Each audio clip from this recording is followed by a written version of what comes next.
Donc là, vous allez sur coinpress.com et vous faites « Je crée mon compte ».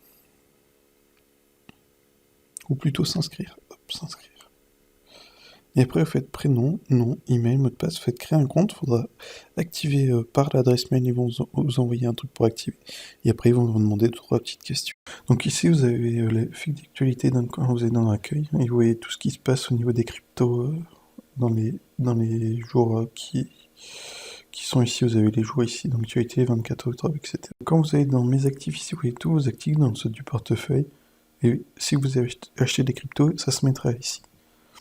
Et donc après, vous voyez les liquidités, mes crypto-monnaies, etc. Donc là, vous allez dans mes actifs. Donc c'est vos configurations en achat récurrent. Ici, vous voulez le montant. Ici, vous avez donc soit c'est un achat unique, donc une seule fois, soit c'est quotidien, soit c'est hebdomadaire, soit c'est chaque 1er et 15 du mois, ou soit c'est mensuel. Et après, vous mettez par exemple la crypto que vous voulez acheter et payer avec le portefeuille en euros.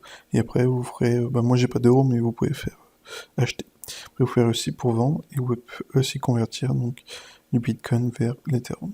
Donc dans l'accueil, vous avez mon solde ici. Ici, vous pouvez faire des favoris et à chaque fois que vous allez ouvrir, donc par exemple si j'enlève ça, il n'y a plus. Après, vous pouvez le mettre en favoris, les cryptos que vous voulez suivre.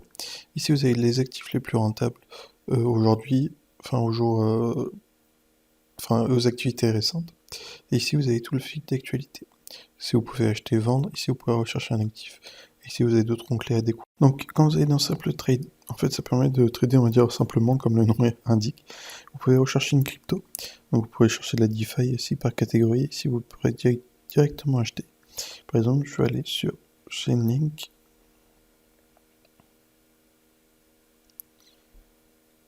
Et donc là, vous voyez le cours et vous avez quelques données, quelques statistiques du marché, la performance, la présentation. Et après, vous avez un petit peu plus d'informations. Et après, vous pouvez acheter directement ici. Vous allez sur une crypto. Ici, vous avez acheté. Vous mettez le montant que vous voulez acheter. Vous mettez achat unique si vous voulez acheter directement. Après, vous pouvez aussi le changer et acheter, par exemple, hebdomadairement ou mensuellement, etc. Et ici, vous payez votre portefeuille en euros. Et ici, vous ferez investir. Bon, moi, j'ai pas d'euros, du coup, ça me met ça, mais vous faites investir. Après, ça demandez la confirmation. Et après, vous pouvez acheter. Donc là, quand vous allez sur une crypto, vous allez dans vendre. Il faut bien sûr acheter la crypto que vous voulez vendre. Avant, bien sûr. Ensuite, vous pouvez faire tout vendre. Ou choisir une disponibilité, ajouter au portefeuille.